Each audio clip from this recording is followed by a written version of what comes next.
In a remote town, life for women was fraught with challenges. It was a place where acts like grabbing a girl's dupatta, holding her hand without consent, or pulling her aside became as commonplace as having meals thrice a day. Such behaviors were normalized. The audacity of some men went beyond limits, scratching, groping, forcing themselves, and cloaking these actions under the guise of love. But that so-called love reeked of cruelty and violence. Rekha, the protagonist, recalls, "If I hadn't worn jeans that day, I might not have escaped." That incident instilled in her a deep-seated hatred for men. Even her father felt like an enemy. Yet, she never shared her trauma with her family, choosing instead to bear it silently. In this episode of Stories Beyond the Taj, we delve into Rekha's heart-wrenching journey, from her early struggles in a patriarchal society to her unwavering determination to rise above adversity. This story will uncover her battles against societal oppression, hunger, and betrayal, revealing the courage it takes to overcome a world that seems to stand against. Growing up, Rekha lived in small town of a district in Uttar Pradesh, India. Her childhood memories began at the age of 5, when her family faced immense hardships. Her father, the youngest of 4 brothers, had left the family after a dispute with Rekha's grandmother. This departure placed an enormous burden on her mother, who, as the youngest daughter-in-law, was subjected to relentless taunts and excessive labor. Rekha's mother eventually moved to her maternal home with Rekha. However, life there was no better. The respect they once received at her grandmother's house had turned into disdain. Rekha remembers vividly how even her mother's character was questioned. Attending school at that tender age wasn't a relief either. Teachers would humiliate her in front of classmates. One teacher mockingly asked, "Where's your father?" The class erupted into laughter. Unable to bear the ridicule, Rekha stopped going to school. At home, life was equally grim. Meals often consisted of dry rice or hand-ground chutney, made of red chilies and salt, a testament to their struggles. When her father returned after 2 years, they relocated to Ghaziabad with help from a relative. But even this reunion was marred by conflict. Rekha vividly remembers her father slapping her mother at a railway station for reasons she still doesn't understand. The memory of her mother threatening to end her life remains etched in her mind. The family eventually settled in Bareilly, where Rekha's father found work in a factory. Over time, 2 more sisters were born, further straining their already tight finances. Rekha recalls how, as the eldest daughter, she studied until high school without owning a single book of her own, relying instead on borrowed materials. Determined to change her circumstances, Rekha began teaching children. She wanted to ensure they didn't have to endure what she had. However, life continued to test her resilience. At one point, their household had no food, not even basic items like tea leaves or sugar. Rekha left for work that day after drinking a cup of water boiled with carom seeds. Her father's simplicity made her mother a target for exploitation. His so-called friends would take advantage of his absence, casting inappropriate glances at her mother, and sometimes at Rekha. Her mother had to protect both herself and her daughters from predatory eyes. Despite these struggles, Rekha managed to finish her education and started teaching at a community center. But life's challenges didn't stop there. One day, a colleague at the center offered to help Rekha with her work.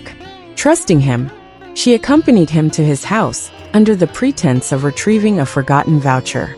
Once inside, the door shut behind her, and she felt a hand grab her from behind. Rekha's ordeal took a harrowing turn when an acquaintance betrayed her trust. What began as an ordinary day spiraled into a nightmare.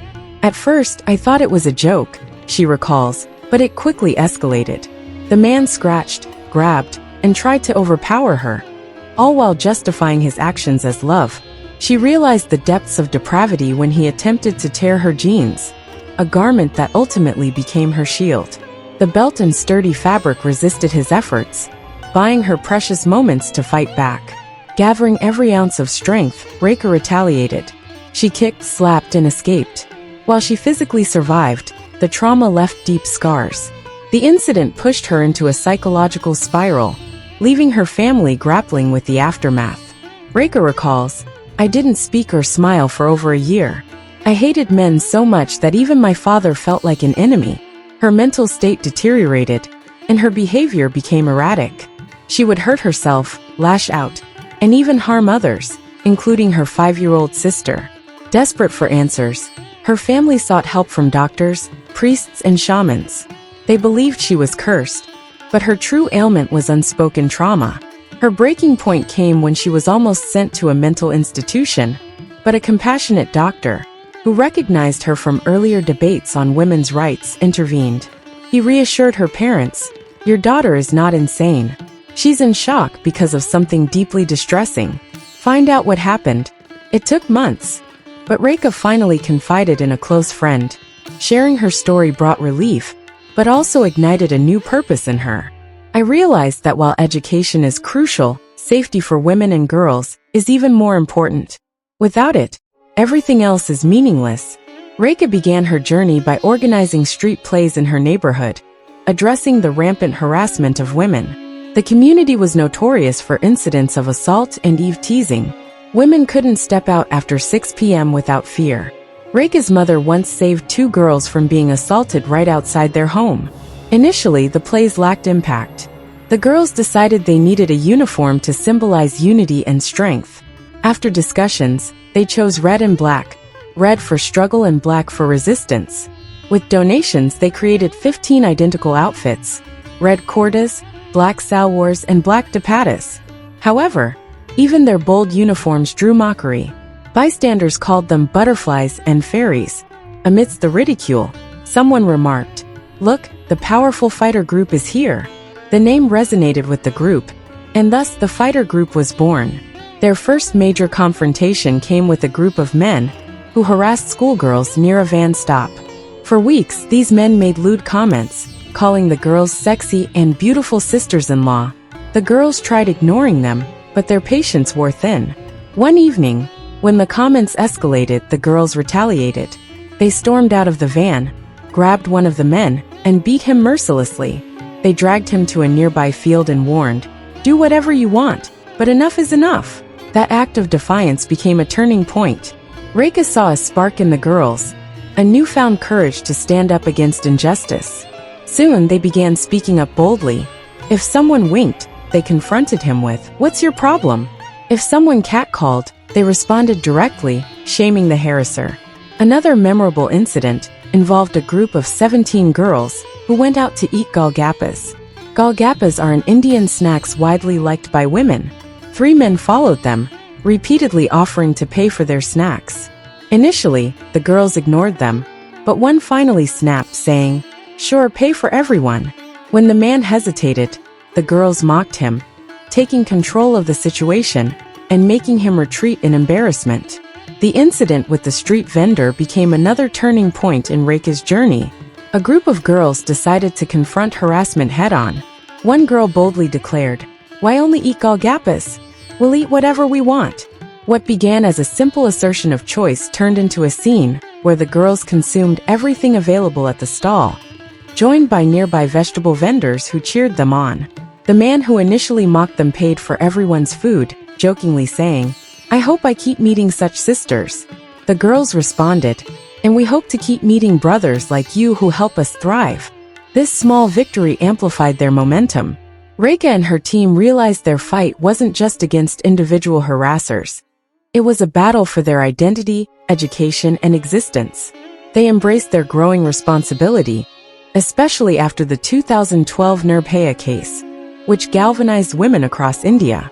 The girls woke up early, finished household chores, and hit the streets to participate in protests, defying societal expectations. Rekha and her team recognized a critical need for self-defense training. At the time, societal norms dictated that women rely on male relatives for protection. Even young boys were expected to guard older women. Rekha questioned, "How can a 5-year-old boy protect a 25-year-old woman? Isn't it time we learn to defend ourselves?"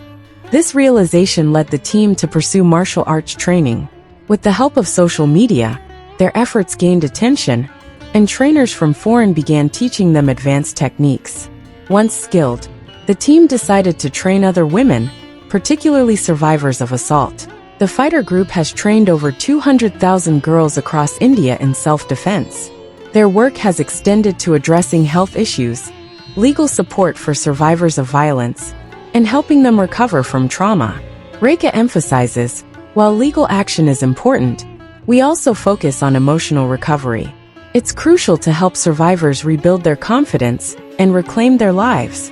Their initiatives include self-defense training, practical techniques tailored for real-world situations, educational support, ensuring survivors continue their education, historical empowerment, teaching women's contributions to India's history to instill pride, legal assistance, providing support for survivors seeking justice, trauma recovery, helping survivors overcome emotional scars. The ultimate goal of the fighter group is to ensure that every woman completes her journey from self-defense to self-identity. Rekha sums it up best. A woman's success isn't just about surviving.